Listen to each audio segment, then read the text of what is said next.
जरा कल्पना कीजिए, अगर आप किसी ऐसे ग्रह पर फंस जाएं जहां का तापमान रात में -200 डिग्री सेल्सियस तक गिर जाता हो। सोच कर देखिए उस जगह इंसान का क्या हाल होगा। तो आइए हम आपको ले चलते हैं उस रहस्यमयी ग्रह पर जहां 2 एस्ट्रोनॉट्स ने कदम तो रखा, लेकिन वे अनजान थे उस ग्रह से। और फिर जो हुआ उसने पूरी दुनिया को हैरान कर दिया। साल था 1982। मानव सभ्यता ने पहली बार आकाशगंगा के उस हिस्से की ओर कदम बढ़ाया जिसे अब तक सिर्फ सुना और टेलीस्कोप से देखा गया था। ब्रह्मांड के एक हिस्से में स्थित था एक ऐसा रहस्यमयी ग्रह जिसका नाम ज़िफ़ोरा नॉटी। एक ऐसा ग्रह जो रहस्यमयी तरंगों और असामान्य तापमान संकेतों की वजह से दशकों से वैज्ञानिकों की जिज्ञासा का केंद्र बना हुआ था। 2 एस्ट्रोनॉट्स, डॉक्टर विलियम और डॉक्टर क्लारा, एक अंतर्राष्ट्रीय स्पेस मिशन के तहत उस रहस्यमयी ग्रह पर रिसर्च के लिए भेजे गए। उनका उद्देश्य था ये पता लगाना कि क्या ज़िफ़ोरा नॉटी ग्रह पर वास्तव में जीवन मौजूद है या ये भी हमेशा की तरह एक अनसुलझी पहेली ही साबित होगा।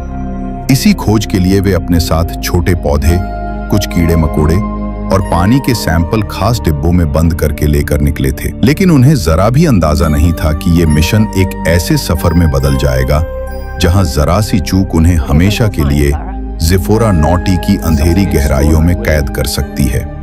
16 दिनों तक दोनों एस्ट्रोनॉट्स अंतरिक्ष में सफर करते रहे और इस दौरान विलियम और क्लारा कभी गंभीर चर्चाओं में तो कभी हल्की हंसी मजाक में अपना समय गुजारते रहे। देखते देखते वे दोनों पृथ्वी से लाखों किलोमीटर दूर निकल आए थे और फिर उसी खामोश सफर के बीच उन्हें आखिरकार ज़िफ़ोरा ग्रह की कॉन्फर्मेशन मिली। स्पेसक्राफ्ट की खिड़की से झांकते ही उनकी आंखें एक अद्भुत दृश्य से चमक उठीं। उनके सामने एक रहस्यमयी ग्रह तैर रहा था जिसकी सतह से अजीब सी रोशनी निकल रही थी। डर और घबराहट के बीच आखिरकार दोनों ने हिम्मत की और अपने स्पेसक्राफ्ट को उस ग्रह की सतह पर उतारा। लेकिन जैसे ही जहाज ने जमीन को छुआ, विलियम और क्लारा ये सब देखकर हैरान रह गए। उनके मन में यही सवाल उठ रहा था, क्या सचमुच ऐसी भी जमीन हो सकती है? क्योंकि ग्रह की सतह काली और सफेद सतह से ढकी थी, मानो अंतहीन अंधकार से बनी हो। दोनों ने एक दूसरे की ओर देखा कि ये ग्रह किसी साधारण जगह जैसा नहीं था। ये ग्रह अपने आप में एक रहस्य था। स्पेसक्राफ्ट से बाहर कुछ कदम रखते ही दोनों के शरीर में एक करंट सी दौड़ गई। वे अभी आसपास का नजारा समझ ही रहे थे कि अचानक कैमरे और बाकी सारे इलेक्ट्रॉनिक उपकरण एक-एक कर बंद होने लगे। हैरानी और घबराहट के बीच विलियम और क्लारा फौरन वापस स्पेसक्राफ्ट की तरफ भागे। उन दोनों की दिल की धड़कनें इतनी तेज थीं कि मानो कानों में गूंज रही हों। उन्हें जरा भी अंदाजा नहीं था कि ज़िफ़ोरा की सतह पर तापमान -190 डिग्री सेल्सियस से भी नीचे गिर चुका होगा। स्पेसक्राफ्ट के अंदर लौटते ही दोनों ने राहत की सांस ली, लेकिन उनके चेहरे अब भी सफेद पड़े थे। विलियम ने कहा, क्लारा, अगर उपकरण यहाँ काम नहीं कर रहे तो बाहर हम लोग रिसर्च कैसे करेंगे? अचानक दोनों का ध्यान स्पेसक्राफ्ट के इंजन पर गया। स्क्रीन पर एरर लिखा आ रहा था और इंजन धीरे धीरे बंद होने लगा। विलियम ने तुरंत तापमान मापने वाली मशीन बाहर रखी। मशीन पर जो नंबर आया उसे देखकर दोनों हैरान रह गए। -180 डिग्री सेल्सियस। और कुछ ही सेकंड बाद वो मशीन भी बंद हो गई। क्लारा डर से विलियम की ओर देखने लगी। क्लारा ने अचानक चिंता जताते हुए कहा, ऐसी ठंड में तो स्पेसक्राफ्ट का फ्यूल भी जम गया होगा। ये सुनकर दोनों के चेहरे सन पड़ गए। वो समझ गए कि अगर ऐसा हुआ तो उनके पास इस मुसीबत से निकलने का कोई उपाय नहीं है। कुछ देर बाद क्लारा ने धीमी आवाज में कहा, हमारे पास ऐसा कोई इंस्ट्रूमेंट भी नहीं है कि बाहर जाकर कुछ देर भी जिंदा रह सकें। विलियम ने गहरी सांस ली और खिड़की के पार उस अंधेरे ग्रह को देखने लगा। कुछ पल चुप रहने के बाद उसने कहा, क्लारा, ये ठंड धरती जैसी नहीं है, ये हमारी हड्डियों तक जमा देगी। हमें बहुत संभल कर कदम बढ़ाने होंगे क्योंकि अब हमारा धरती से भी कोई संपर्क नहीं है।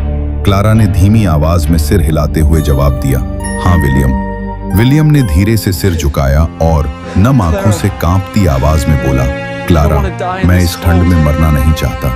मेरी 5 साल की बेटी है। उसकी माँ के गुजर जाने के बाद मैंने कभी उसे अकेला नहीं छोड़ा। मैंने उससे वादा किया था कि मैं वापस जरूर लौटूंगा। क्लारा ने उसकी आंखों में देखा और हिम्मत जुटाकर बोली, कुछ नहीं होगा विलियम, देखना, हम दोनों घर जरूर लौटेंगे, अपने पृथ्वी पर, अपनी उस जिंदगी में जहां तुम्हारी बेटी तुम्हारा इंतजार कर रही है। करीब 14 घंटे बाद दोनों ने हिम्मत जुटाई और बाहर जाने का फैसला किया।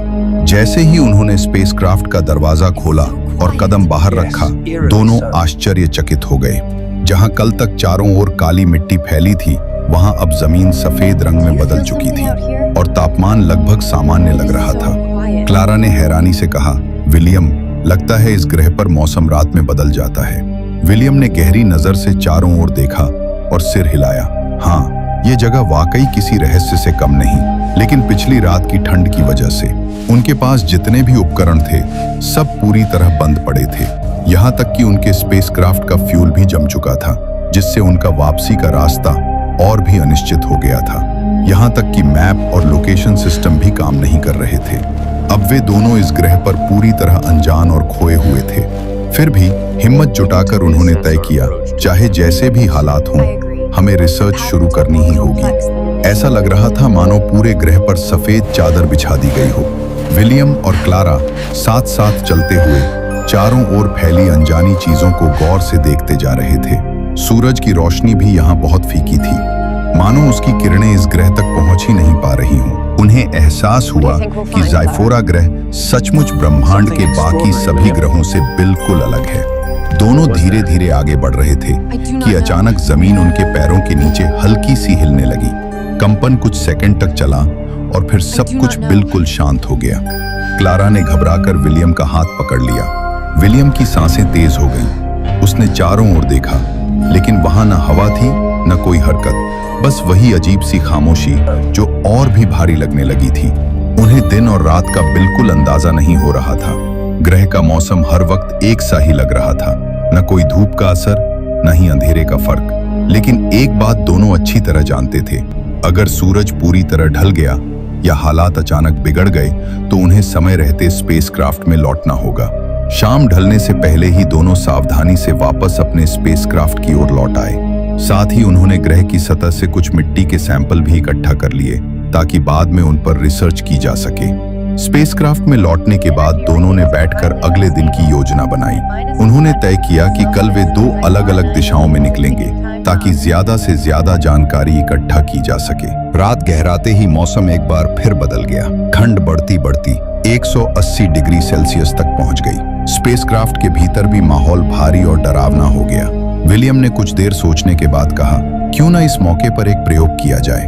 उन्होंने अपने साथ लाए गए छोटे छोटे कीड़ों में से कुछ निकाले और उन्हें बाहर रख दिया ताकि देखा जा सके कि इतनी भयानक ठंड में वे कितनी देर तक जिंदा रह पाते हैं। दोस्तों, अगर आपको हमारी ये कहानी पसंद आ रही है तो कृपया चैनल को सब्सक्राइब करें और इस वीडियो को लाइक करें। चलिए अब वापस चलते हैं कहानी की ओर। जब सुबह हुई तो दोनों बाहर निकले और नजारा देखकर दंग रह गए। जिन कीड़ों को उन्होंने पिछली रात 180 डिग्री की ठंड में छोड़ दिया था, वे न केवल जिंदा थे बल्कि मिट्टी के अंदर छोटे छोटे सुराख बनाकर मानो अपना घर सा बना चुके थे। क्लारा ने हैरानी से कहा, ये कैसे संभव है? इतनी ठंड में तो इन्हें एक पल भी जिंदा नहीं रहना चाहिए था। विलियम गहरी सोच में डूब गया। उसके बाद दोनों अलग अलग दिशाओं में निकलने की तैयारी करने लगे। क्लारा ने कहा, हमारे पास मैप नहीं है, इसलिए हमें ज्यादा दूर नहीं जाना चाहिए। विलियम ने सिर हिलाते हुए जवाब दिया, हाँ, हमें सीमित दूरी में ही रिसर्च करनी होगी और शाम होते होते हम दोनों यहीं इसी जगह पर वापस मिलेंगे। दोनों ने एक दूसरे को देखा, मानो खामोशी में ही एक दूसरे को हिम्मत दे रहे हों, और फिर अलग अलग दिशाओं में निकल गए। क्लारा ने अपने उपकरण संभाले और सफेद मिट्टी पर कदम बढ़ाए, जबकि विलियम विपरीत दिशा में आगे बढ़ता गया। दोनों के मन में एक ही सवाल गूंज रहा था, इस ग्रह के रहस्यों में हमें क्या मिलने वाला है।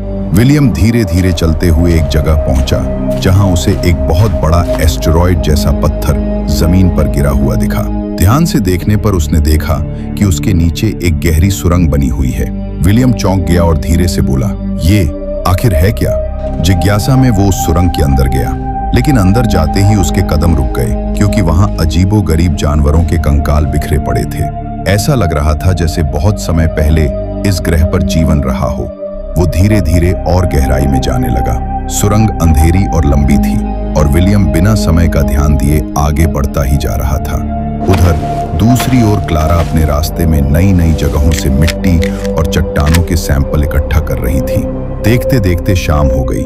ग्रह का तापमान तेजी से गिरने लगा, लेकिन विलियम इन सब बातों से अनजान अपनी खोज में सुरंग के अंदर गहराई तक चला गया था।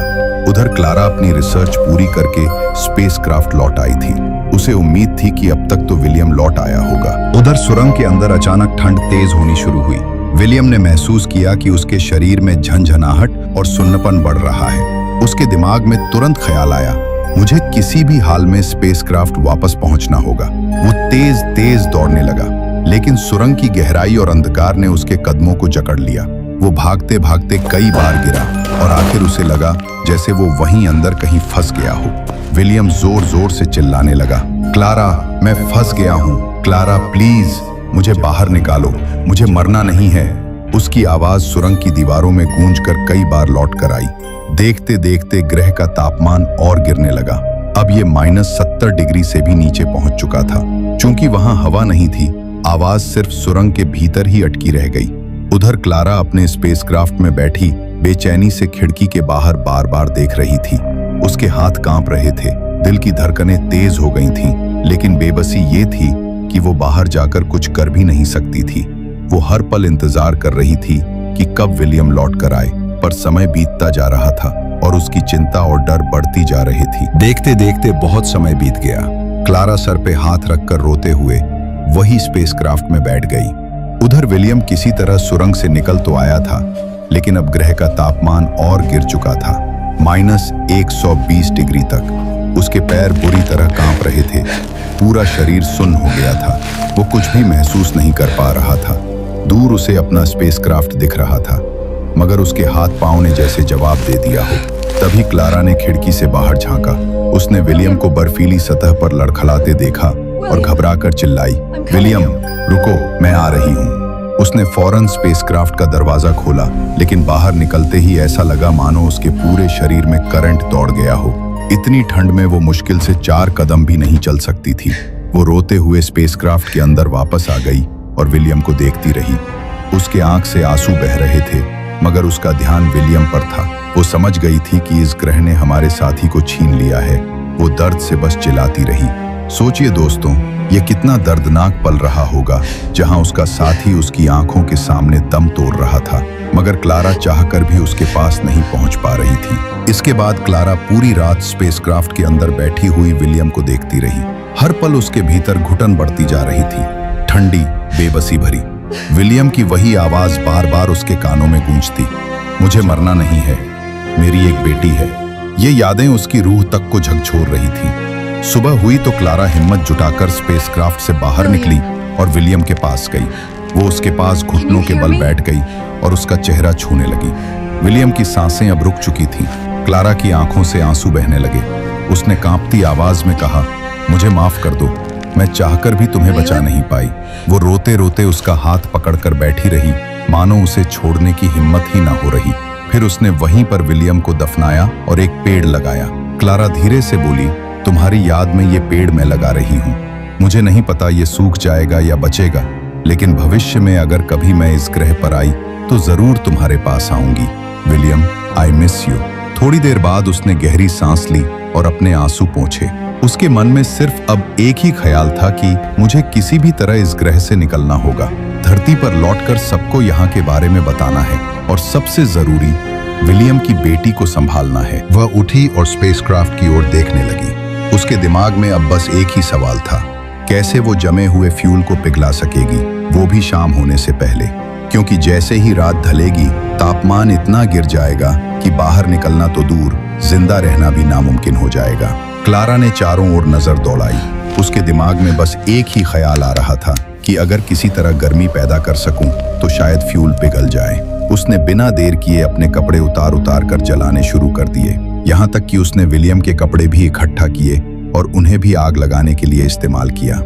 धीरे धीरे धुएं और जलते कपड़ों की गर्मी ने थोड़ी सी नमी पैदा करनी शुरू की। क्लारा कांप रही थी और ये भी जान रही थी, अगर ये तरीका काम नहीं किया तो शायद मैं भी इस ठंड में जिंदा नहीं बच पाऊंगी। देखते देखते 2 घंटे बीत गए, मगर अब तक स्पेसक्राफ्ट के इंजन में कोई हलचल नहीं हो रही थी। क्लारा की सांसें तेज हो गई थीं, दिल डर और घबराहट से धड़क रहा था।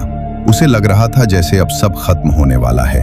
लेकिन तभी स्पेसक्राफ्ट के कंट्रोल पैनल पर अचानक एक हरी रोशनी जल उठी। क्लारा की आंखें चमक उठी। उस पल उसे ऐसा सुकून मिला मानो मौत के दरवाजे से खींचकर किसी ने जिंदगी लौटा दी हो। क्लारा ने कांपते हाथों से स्पेसक्राफ्ट का इंजन स्टार्ट किया। उसने खिड़की से आखिरी बार उस रहस्यमयी ग्रह को देखा, विलियम को याद किया, उसकी आंखें भर आईं और फिर उसने धरती की ओर वापसी की उड़ान भरी। जैसे ही उसने स्पेस सेंटर से संपर्क साधा, उधर सब लोग हैरानी में बोले, क्लारा, क्या हो गया था? पूरे 10 दिन से तुम्हारी टीम से कोई कनेक्टिविटी नहीं हो पा रही थी। क्लारा ने टूटी आवाज में पूरा बात बताई। ग्रह की ठंड, अजीब घटनाएं और सबसे बड़ा सच, विलियम की मौत। सभी लोग निराश हो गए, लेकिन जब उन्होंने सुना कि क्लारा ने अकेले इस मिशन से जूझते हुए जान बचाई, तो हर किसी की आंखों में गर्व था। धरती पर लौटने के बाद क्लारा सीधे विलियम के घर पहुंची। जैसे ही उसने दरवाजा खोला, छोटी बच्ची दौड़कर उसके गले लग गई। क्लारा ने उसे कसकर सीने से लगाया और कांपती आवाज में कहा, अब से तुम्हारा ख्याल मैं रखूंगी। बच्ची ने मासूम आंखों से ऊपर देखा और धीरे से बोली, आंटी, पापा क्यों नहीं आए? क्लारा की आंखें भर आईं। उसने आसमान की ओर इशारा करते हुए कहा, बेटा देखो, वो जो चमकता तारा है ना, तुम्हारे पापा वहीं से तुम्हें देख रहे हैं। बच्ची ने आसमान की तरफ नजर उठाई और चुपचाप मुस्कुराई, मानो अपने पापा को सचमुच देख रही हो। क्लारा ने आसमान की ओर देखते हुए आखिरी शब्द बोला, विलियम, एक न एक दिन मैं उस ग्रह पर जरूर आऊंगी। दोस्तों, विलियम और क्लारा की ये कहानी आपको कैसी लगी? हमें कमेंट में जरूर बताएं और चैनल को सब्सक्राइब जरूर कर लें, क्योंकि अगली बार आने वाली है और भी ज्यादा रोमांचक और रहस्यमयी कहानी।